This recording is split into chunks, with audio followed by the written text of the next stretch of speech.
4 members of the healthcare team are beginning their weekly 8 a.m. meeting. The purpose of the meeting is to develop a plan of action for the clients discussed. The team members are Diane Collins, the social worker, Susan Knight, the nurse practitioner, Myra Lopez, the internist, and Leo Smithfield, the pharmacist. Everyone's here except Leo. I'd try to get started. Okay. Good morning.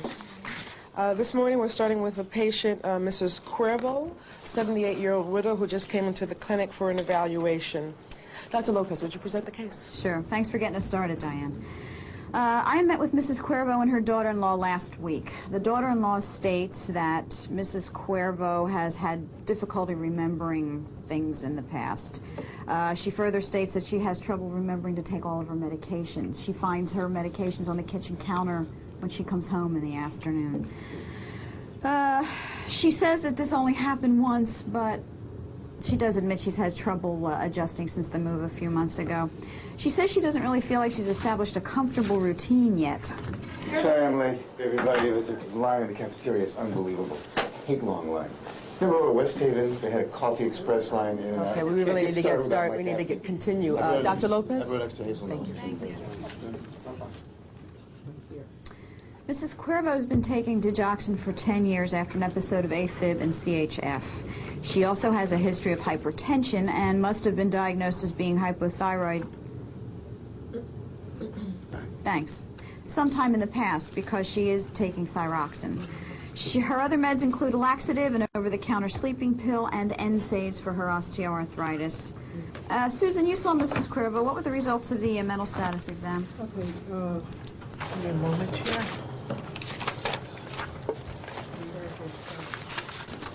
Yes. On examination, Mrs. Cuervo's mini-mental score was 22.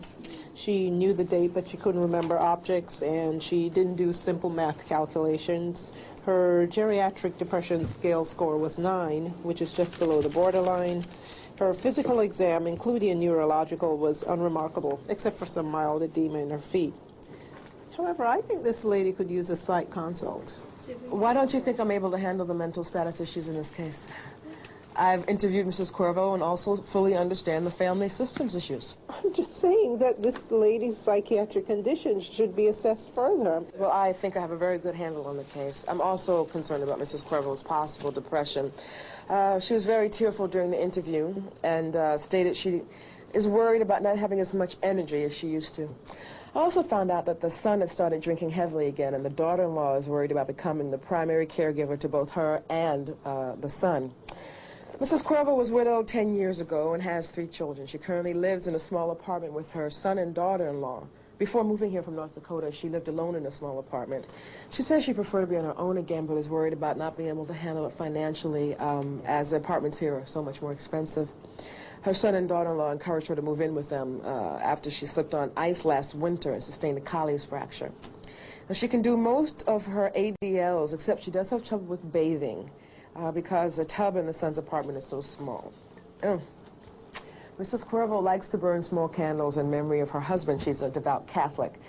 The son and the daughter-in-law don't want this. They're afraid of fire. They think she's so forgetful. Mrs. Cuervo is quite upset at not being able to burn these small candles and frequently demands to seek solace by going to a priest. So far, she hasn't gone. You know, I'm concerned about her fatigue. Myra, what about her thyroid management? I'm sorry, I have to take this. Diane, Mrs. Cuervo might benefit from a visit from a priest. Yes, I already thought about that. I called the local parish and asked that a priest come over and visit her at her apartment. They promised to get someone over in the next couple of weeks. Can I jump in here for a second? This thyroxin that you mentioned, I'm interested in that because thyroxin really has to be carefully managed for it to be effective. I'm sorry for the interruption. Where was I? Thyroxin. Oh, yes. Yeah, Susan's question about thyroxin management. Yeah, well, I guess we just need to do some more tests to see what's wrong. I mean, obviously, it's probably her hypothyroidism, and she needs her thyroxin adjusted. Well, that reminds me, there was an article recently in JAMA about the underdiagnosis of hypothyroidism and the difficulty of doing the appropriate tests. I'll have to dig it out. Dr. Lopez, why don't I just organize the treatment plan for Mrs. Cuervo? Great. Okay. Well, you're not ending already. Well, I'd like to make my contribution. Remember, start low, Go slow.